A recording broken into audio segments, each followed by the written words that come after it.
to another video. Today I decided to make another upgrade to my computer. As you probably know, I'm using the 1156 platform, the GA P55 UD3. I have found another bargain.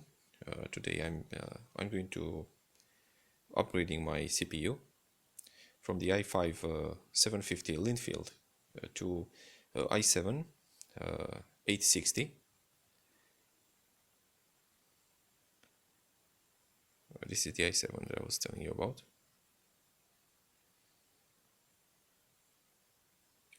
.8 gigahertz. It has 8 megs of level 2 cache, and according to the heatsink itself, it says here IHS. Of course, it says i7 860. It's very important to check before buying this about the PCB and the contact pads right here. I had another sample before when I was at the seller house, and there was some of the marks right here. And if these pads are somehow scratched or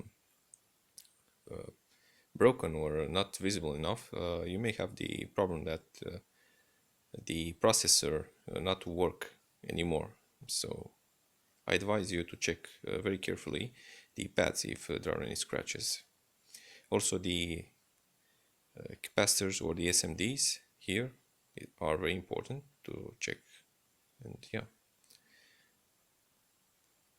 in the part of the video I'm going to show you the performance and some of the games, how they actually running on this i7 860. Of course, it's not going to be major differences between them. The only differences between the i5 and this i7 860 is the memory controller is better, but overall they're all the same.